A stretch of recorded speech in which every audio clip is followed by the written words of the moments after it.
I'm going to go through a few things on the product rule. I'm going to introduce the quotient rule, and right now you should know, Noah, if I asked you what the derivative of sine is, you would tell me? Good. That's really good. If I ask you what the derivative of cosine is, you would say negative sine. We've got 4 more to know. Okay. I can't wait. So excited. I think there's a little sarcasm there. Never. Never? I'm not a sarcastic person. Okay. He's serious 100% of the time. Nope. No. I'm serious as a heart attack. Oh. Why would you say that? Alrighty. So we had answers for these, correct? There's answers for those. That's on the second page. Yeah. Am I right on that? Yes. Okay. So I did not do the proof. So I'm going to do the proof now. So I'm going to start, I'm going to say, okay, we have this function h of x. And it is equal to f of x times g of x. So I'm going to start out, I got to use my limit definition. And it's going to be h of x plus h minus h of x all over h. Well, I know this up here, so this is going to become, the limit as h goes to 0, of f of x plus h times g of x plus h minus f of x times g of x over h.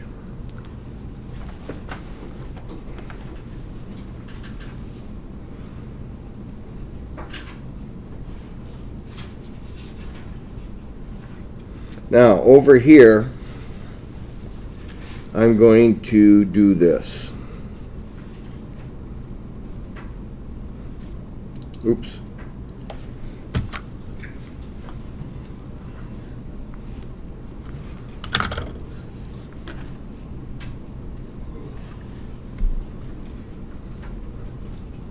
Can you move it over a little bit? Yep.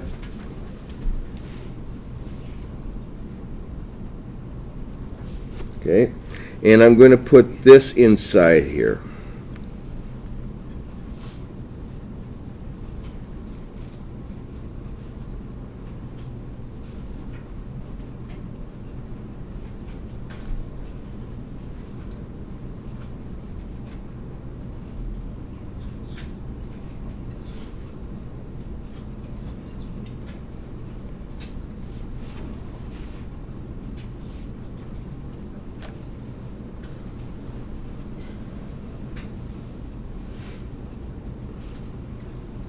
So what I've done is I put this in here.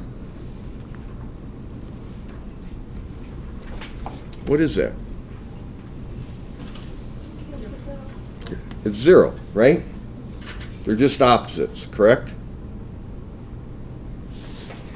And then I'm going to separate, and I'm going to make 2 limits.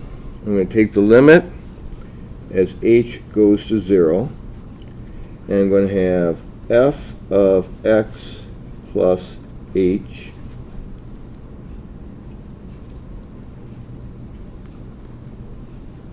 g of x plus h minus f of x g of x plus h over h plus the limit as h goes to 0 of f of x g of x plus h minus f of x g of x over h. Now if you notice, there's a g of x here and here, correct? So I'm going to factor it out. I'm going to have f of x plus h. Oh, excuse me. I'm going to factor out the g of x plus h. That's what I meant to say. And I have left f of x plus h minus f of x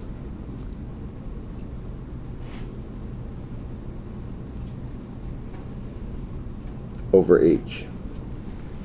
And over here I have an f of x in both cases, so I'm going to factor that out.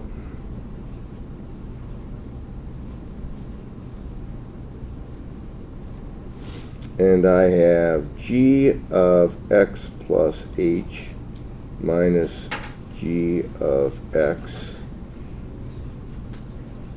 over h. Now,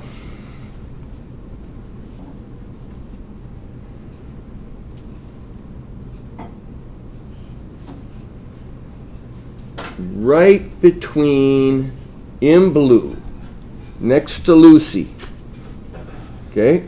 See it in blue? Do you see it in blue, Lucy? This? Yeah. Yes. Okay, this is number 2. Okay, isn't that the definition of a derivative?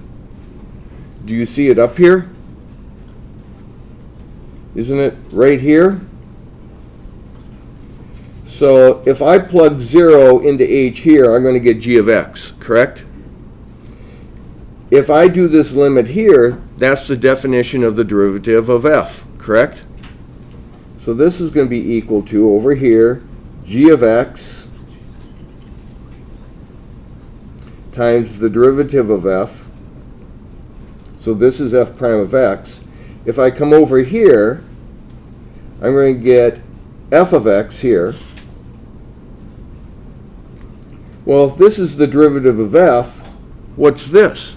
The derivative of g. That's the derivative of g. And that's the proof for the product rule. That's beautiful. Okay, next page.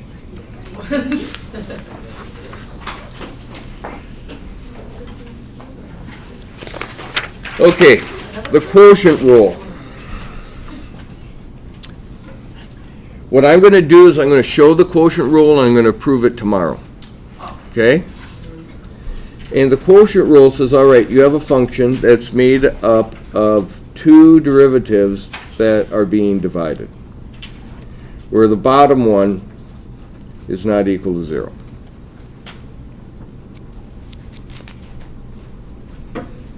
And what you're going to do is this, the derivative, is going to be a fraction.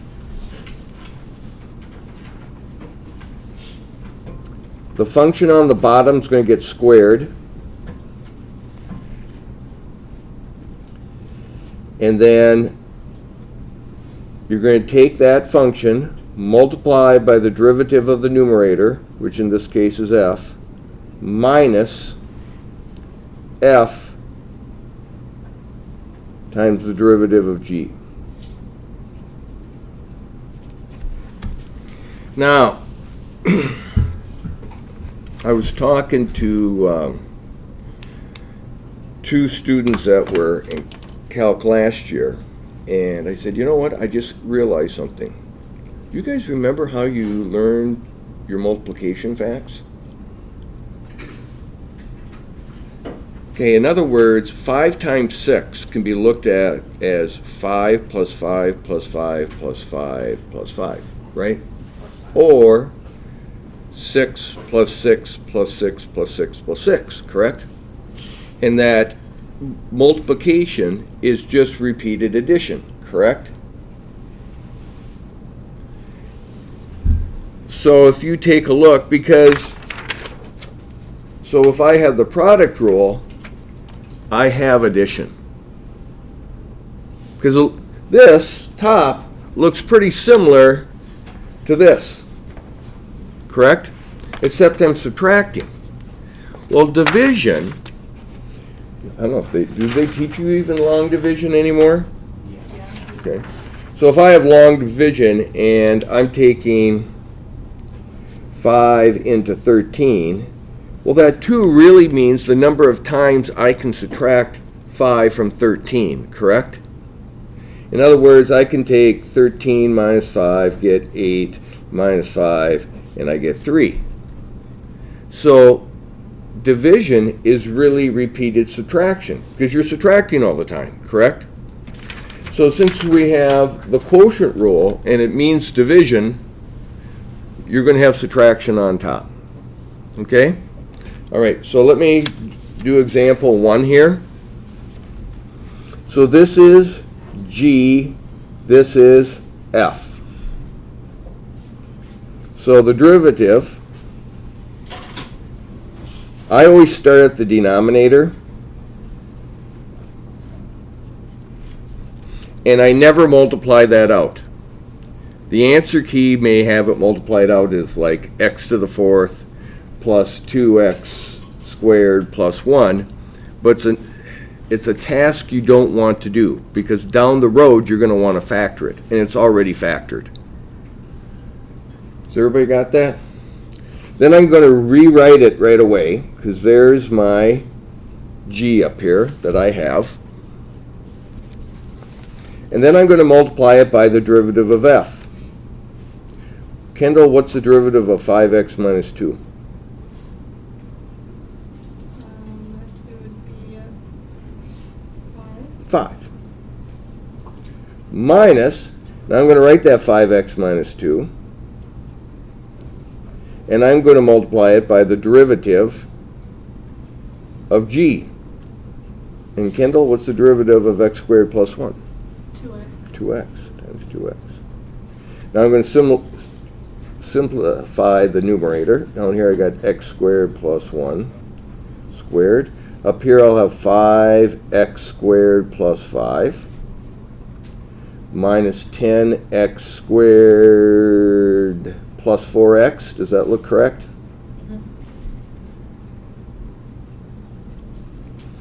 And my final answer here will be a negative 5x squared plus 4x plus 5 over x squared plus 1 squared.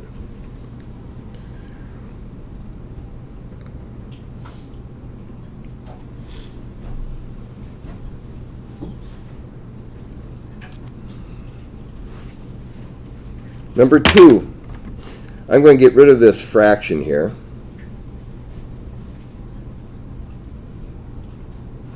I'm going to multiply it by x, and down here I'm going to multiply it by x. So I'm multiplying by 1, and that's going to give me 3x minus 1 over x squared plus 5x. So this is F, this is G.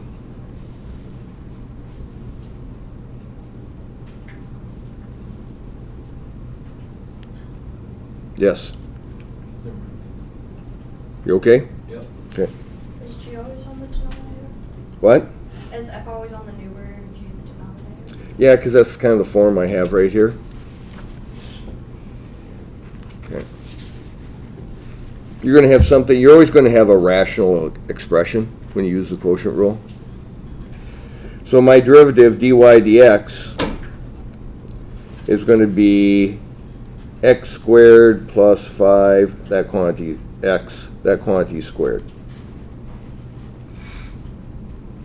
plus x squared plus 5x times this derivative. Alexis, what's the derivative? 3x. There's a 1 here, right? 1 times 3 is 3. Subtract 1. Okay, so it's what? 3. 3.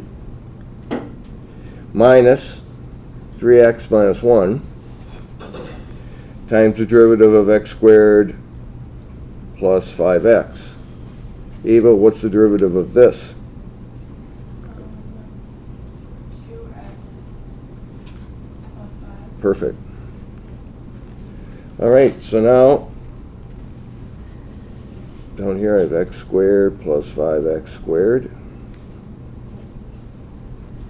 Up here I'll have 3x squared plus 15x minus, oh, what do I get here? 6x squared minus 2x, 15x, 13x minus 5. So I'm going to have 3x squared minus 6x squared is going to be a negative 3x squared. 15x minus 13x is going to be a plus 2x. And then a plus 5. Minus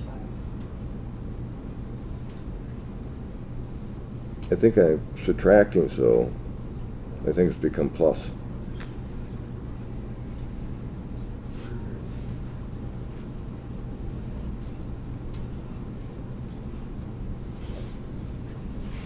Yes, sir. So why can't we simplify, so like for the derivative you have x squared plus 5x on the top and bottom.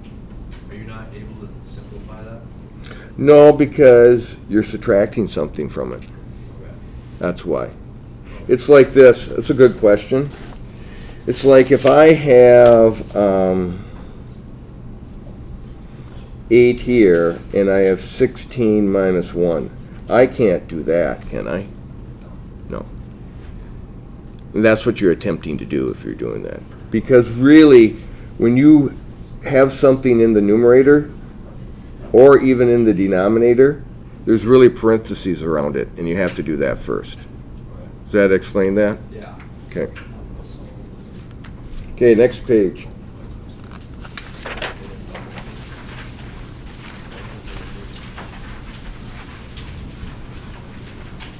So the first thing I'm going to do here is I'm going to rewrite this as that.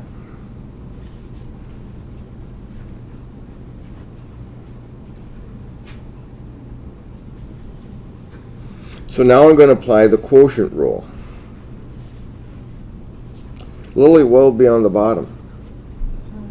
Cosine x squared. Cosine squared x. Oh, yeah, I was Okay. And then what's the first thing I write up here? Cosine x. Do you know the derivative of sine x? Cosine x. No, is she right?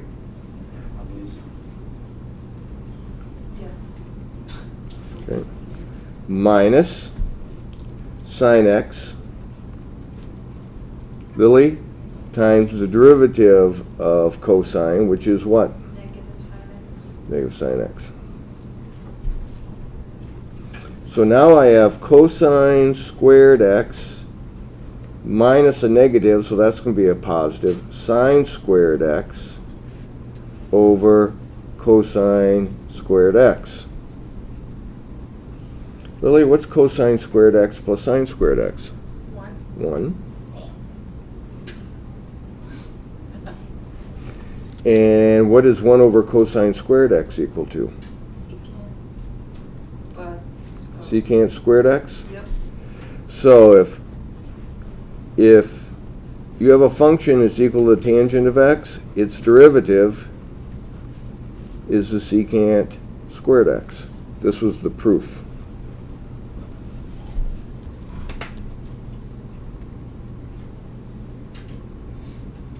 So Elizabeth, derivative of sine is? Cosine. Derivative of cosine is? Negative sine. Derivative of tangent is? Secant squared. Correct. Now you're up to 3. Walker, what do you think I'm going to rewrite f as? 1 over tangent.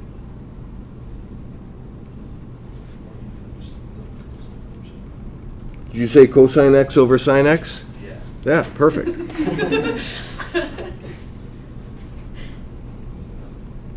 What's on the bottom?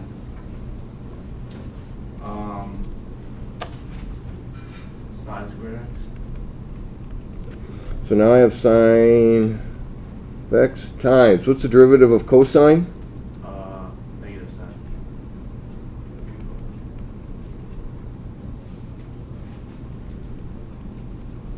What's the derivative of sine? Cosine.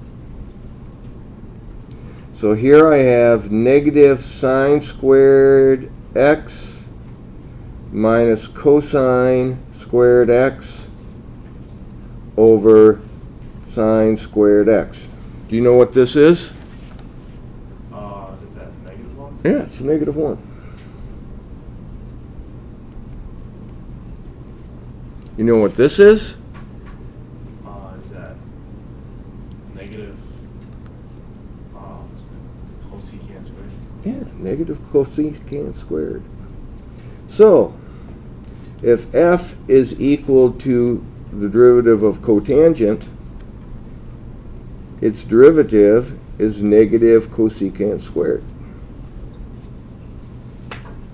So now we have 4. And this was the proof.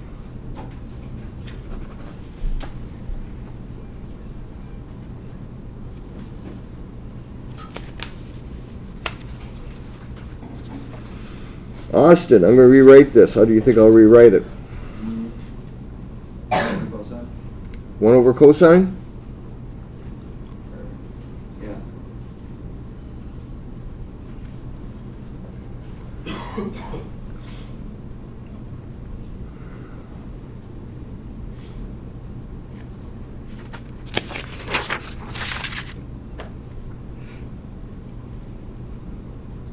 I'm going to take its derivative. What goes on the bottom, Austin? Cosine squared x. Over here I got cosine x times the derivative of 1. What is that? 0. Minus 1 times the derivative of cosine. What's that? Negative sine. So this is going to give me, this is 0. So this is going to give me sine of x over cosine squared x. Is that, I'm subtracting a negative. Okay. Would you agree? Everything look okay? Okay. So now I can break this down as sine of x over the cosine of x times 1 over the cosine of x. Would you agree with that? Okay. What's another name for sine over cosine, Austin? Tangent x. What's another name for cosine, 1 over cosine? Secant. Secant. So, if h is equal to the secant of x, h prime is equal to secant x tangent x. And now we have 5.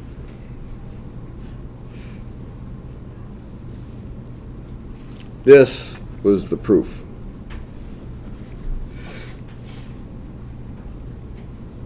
Matt, how do you think I'm going to start this? J of x equals 1 over sine.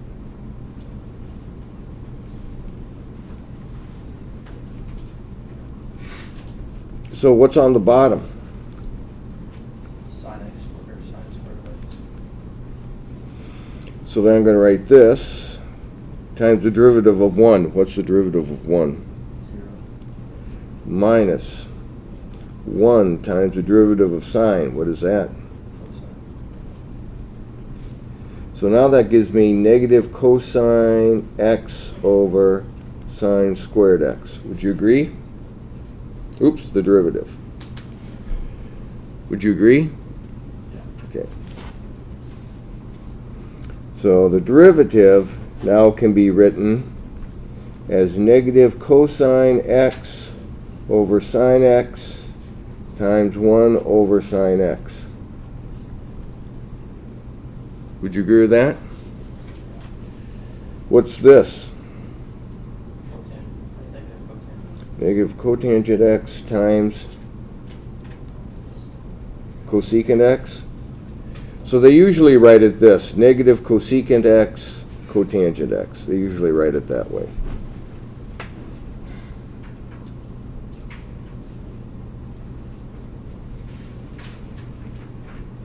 And now we have 6. And this was the proof.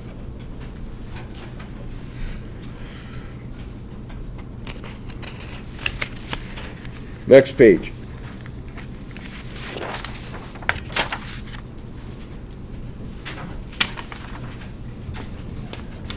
Okay, higher order derivatives are simply derivatives of derivatives.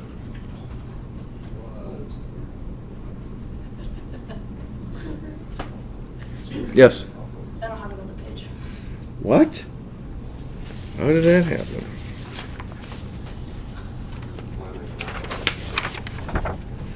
What, you guys got this page?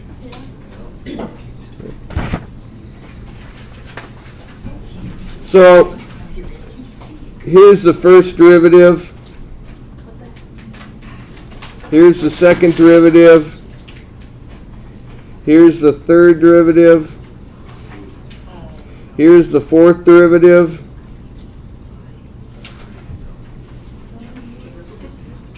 Or sometimes they write a 4 here. You're not raising to the fourth power, it's the fourth derivative. The nth derivative.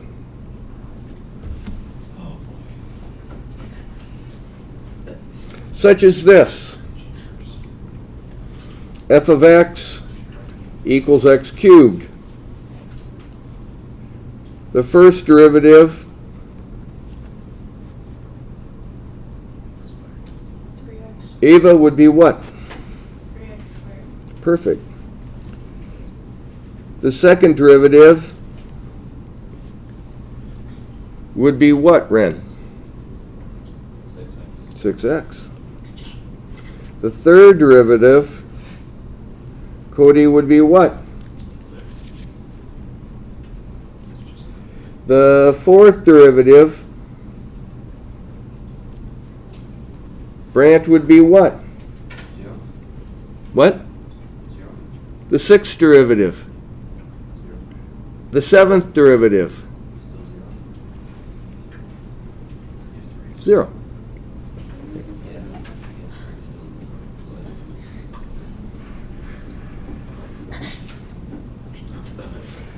You can also see it like this. This one's kind of, this is also a way they write the second derivative. No thanks. Oh, yikes.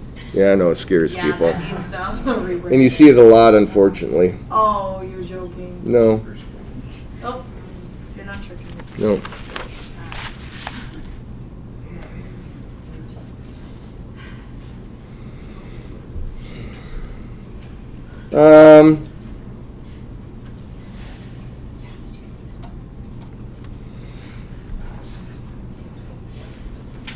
Brooklyn, what's the first derivative?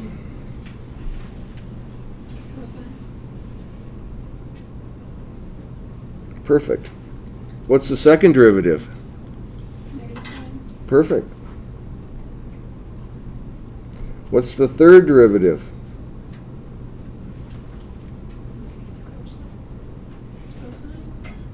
Well, it's a negative. It's going to be a negative cosine because the derivative of sine is cosine, so the derivative of negative sine is going to be negative cosine. What's the fourth derivative?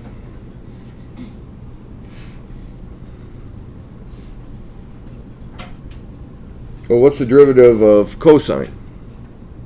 Negative sign. Now the opposite of that. What is that? Sign. Sine. We're back to where we started. It's like don't read me. That's the skills. Wow. This is crazy.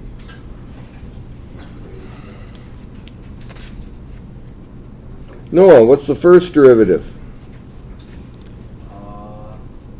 1/2 over -half. Well, this would be, this is the same as x to the 1/2, correct? Yes. Right? Yeah. So you're going to get 1/2, and then this is going to become x to the negative 1/2. Can I write it like this? You can. Which is equal to 1/2 y the negative, excuse me, x to the negative 1/2, correct? What's the second derivative?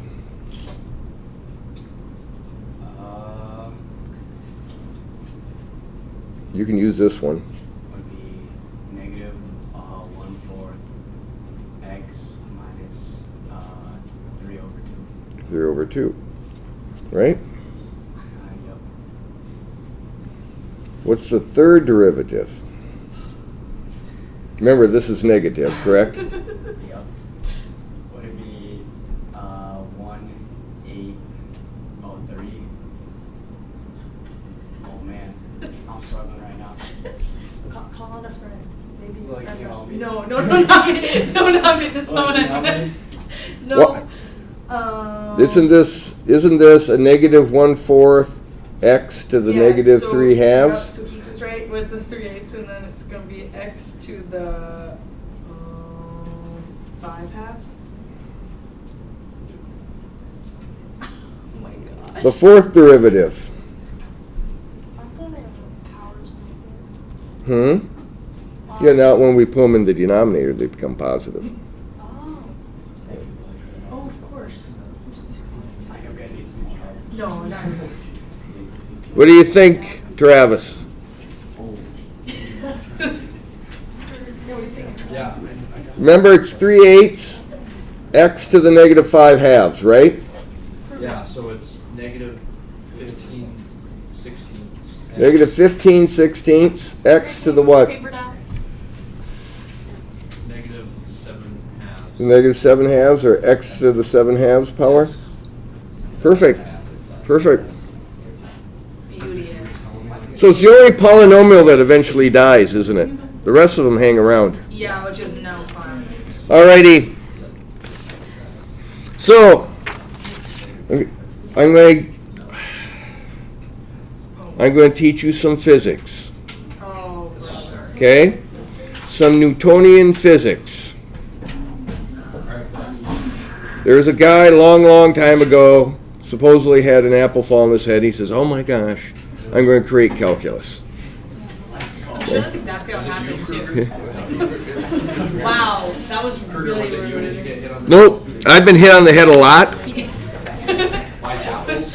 No, I had brothers, and they had bats. So this is going to be called S of t, and it is called a position function. It will tell you the height that an object is at any given time. And it is computed at negative 1/2 g t squared plus v sub 0 t plus h sub 0. Who is taking physics? What's g? It's gravity, isn't it? So this is good because the gravity on the moon is not the same as the gravity on Earth. And if the gravity on Mars is not the same as the gravity on Earth. But G stands for the gravitational force. Einstein kind of changed this a little bit, but this is still going to work for us.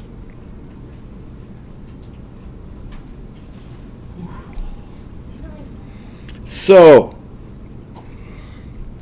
in this class on Earth, and I know meters, and I'm a big believer in the metric system, but I want you to be successful in calc. So, G is going to equal 32 feet per second squared. So S of t is going to be a negative 16t squared plus v sub 0 t plus h sub 0 t. V sub 0 is your initial velocity. H sub 0 is going to be your initial height.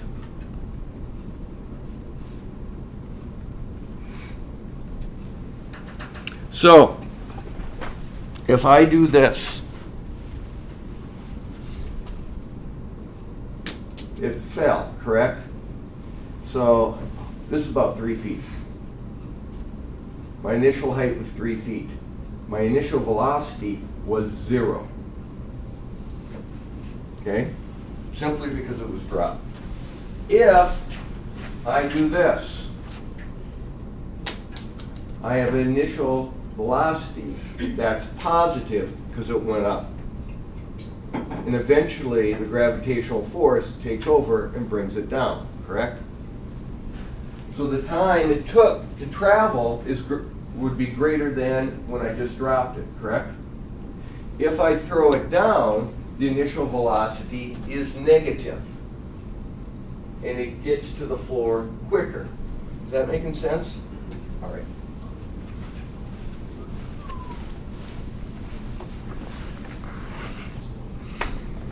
If we were in meters, S of t looks like this. A negative 4.9 t squared plus the initial velocity plus the initial height. It's telling you how many feet above the ground it is. That's what I mean by position. If I take the derivative, so this is feet.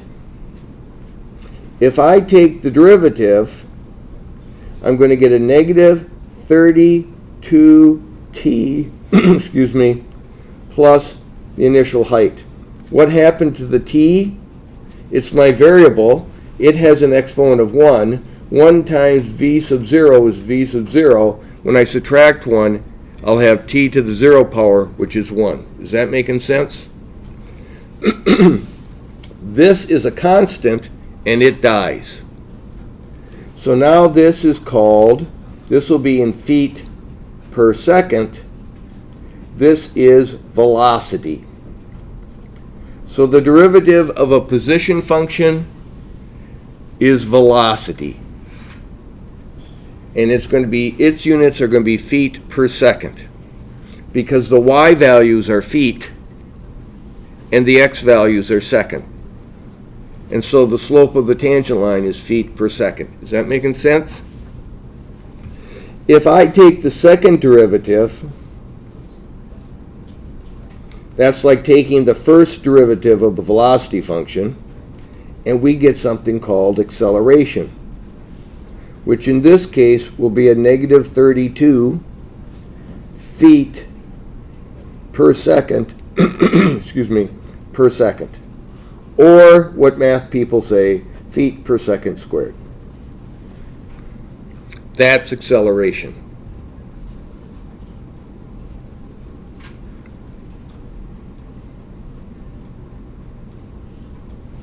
So here's my example. A ball is tossed up at a rate of 20 feet per second from a height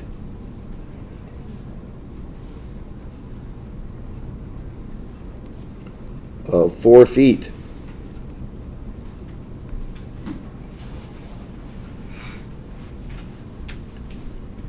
Why did I put a question mark there? I have no idea. What is its velocity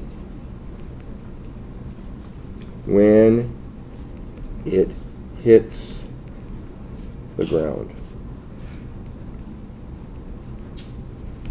Okay?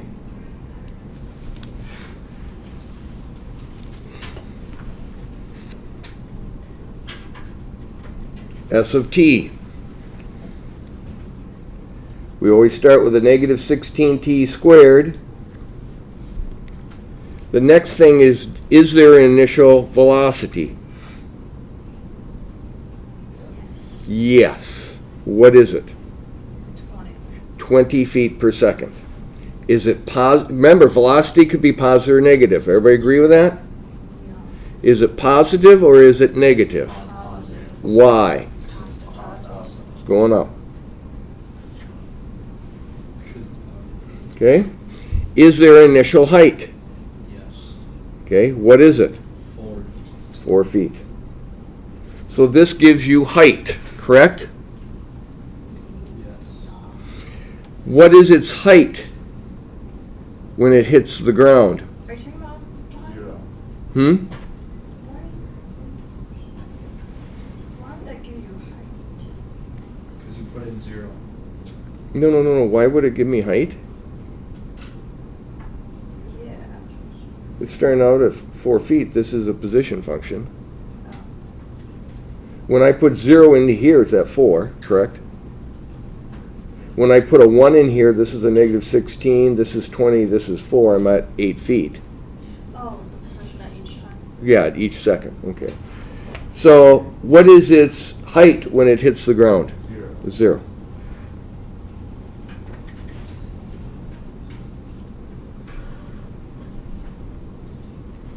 So I use the quadratic formula to solve for this.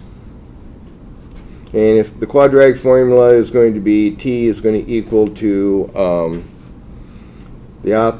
negative b plus or minus the square root of 400 plus 4a negative 64. Oh, excuse me. Plus 16 times 4 divided by 2a and negative 32.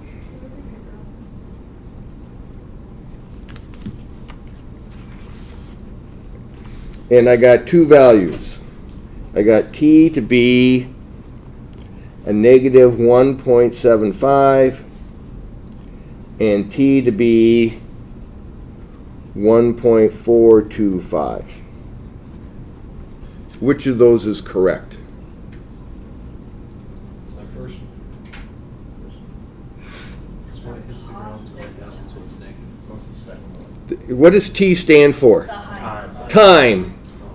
Okay. No, it's negative. I'm tripping, I'm sorry. Okay. I take it back. So that's got to be our answer for time, correct?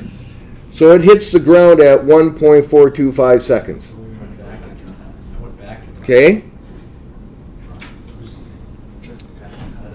What's my velocity function?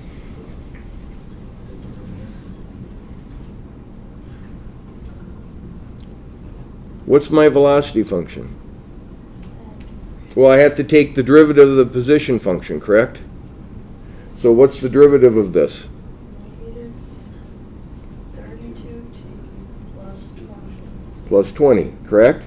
So when I put 1.425 in there, I get a negative 45.6 feet per second. Should it be negative? Yeah. Okay. Why should it be negative? Because it has It's moving down, okay?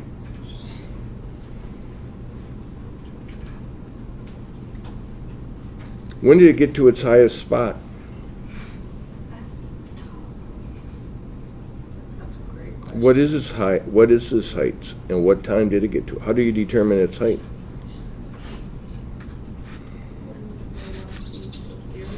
When what? When the velocity equals 0.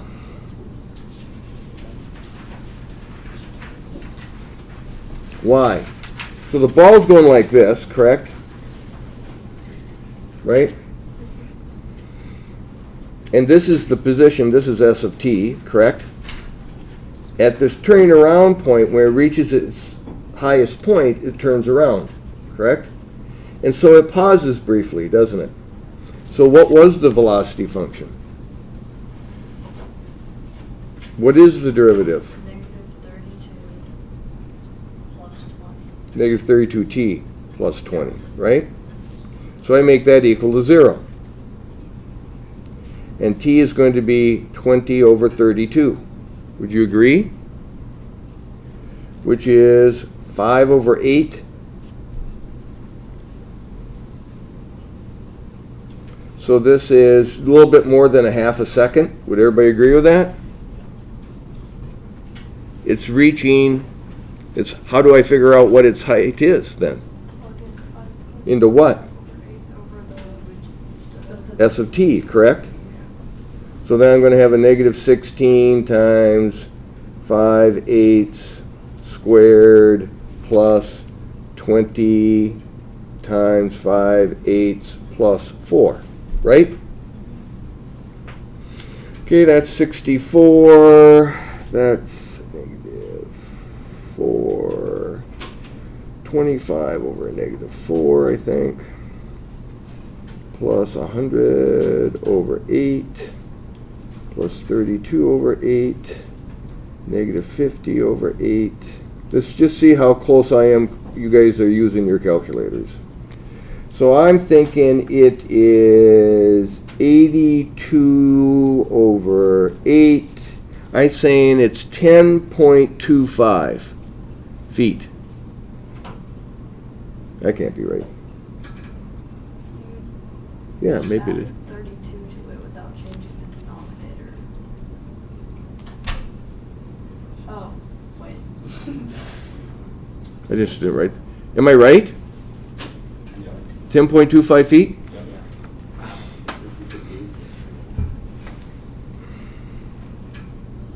That calculator, way overrated. So true. Who needs one? Alrighty, I'm gonna stop here.